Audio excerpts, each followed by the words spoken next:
This channel does not promote any violent, harmful, or illegal activities. All content provided by this channel is meant for an educational purpose only.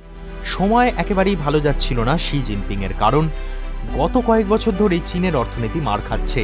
পড়ছে GDP, ডলারের তুলনায় চীনা মুদ্রা ইউয়ানের দাম কমছে, বিদেশি সংস্থাগুলো চীন থেকে কারখানা গুটিয়ে নিচ্ছে, চীনে আবাসন শিল্পে নেমে এসেছে চরম সংকট। এদিকে আবার ডোনাল্ড ট্রাম্প হোয়াইট হাউসে পা রাখতে চলেছেন। চীন নিয়ে বরাবরই যিনি চটা, ফলে কখন যে কি ঘটে যায় কিছুই বলা যায় না। আর ঠিক তখনই লেগে গেল লটারি। দেশের আর্থিক পরিস্থিতি যখন খারাপ তখনও একটা জায়গায় জিনপিং জলের মতো খরচ করে যাচ্ছিলেন, সেটা হলো দেশে কোথায় কোথায় কি কি খনিজ সম্পদ পাওয়া যেতে পারে তার খোঁজ। গত বছর শুধু এই খাতেই চীন প্রায় 1.5 লক্ষ কোটি টাকা খরচ করেছে, যা দেখে অনেকেই বলছিলেন এ তো প্রায় লটারি কাটার মতো ব্যাপার। নিন্দুকদের মুখে ছাই দিয়ে সেই লটারি লাগিয়ে দিলেন চীনা প্রেসিডেন্ট, একেবারে জ্যাকপট। চীনের হিউনান প্রদেশে মিলল বিশ্বের সবচেয়ে বড় স্বর্ণখনির হদিশ। এতদিন দক্ষিণ আফ্রিকার সাউথ দ্বীপ ছিল দুনিয়ার সবচেয়ে বড় সোনার খনি, সেখানে মজুদ সোনার পরিমাণ প্রায় 900 টন। চীনের ভূতাত্ত্বিক বিভাগের দাবি হিউনান প্রদেশের মাটির নিচে 1000 টনেরও বেশি সোনা আছে। এইবারে প্রশ্ন হলো, এখান থেকে সোনা তোলার কাজটা কি অর্থনৈতিক দিক থেকে বুদ্ধিমানের কাজ হবে?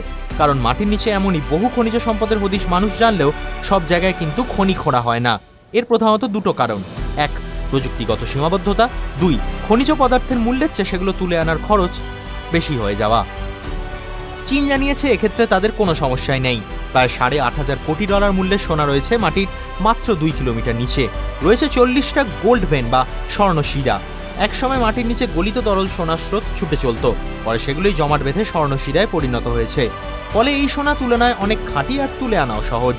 চীনা বৈজ্ঞানিকদের কথায় শুধুমাত্র স্বর্ণশিরা থেকেই 300 মেট্রিক টন সোনা পাওয়া যেতে পারে। এছাড়া পাথরের মধ্যেও রয়েছে সোনা। 1 টন পাথর থেকে যদি 8 গ্রাম সোনা পাওয়া যায় তাহলে গোটা দুনিয়ায় সেটাকেই যথেষ্ট বলে মনে করা হয়। সেখানে চীনের দাবি হিউনান প্রদেশের পিংজিয়ান কাউন্টিতে 1 টন পাথর থেকে নাকি 130 গ্রামের বেশি সোনা পাওয়া যাবে। সারা বিশ্বের সোনার বাজারের 10% এখন চীনের দখলে। বিশেষজ্ঞরা বলছেন নতুন খনি থেকে সোনা উঠতে শুরু করলে তা 1 লাফে বহুগুণ বেড়ে যাবে। চীনের অর্থনীতির স্বাস্থ্যও ফিরবে। ফলে জিনপিং স্বস্তি বোধ করতেই পারেন। আর উচ্ছ্বাস চাপতে না পেরে কমিউনিস্ট পার্টির বড় কর্তারা বলছেন তাদের দেশের বিজ্ঞানীরা আস্ত একটা এলডোরাডোই খুঁজে বের করে ফেলেছেন। TV9 Bangla digital.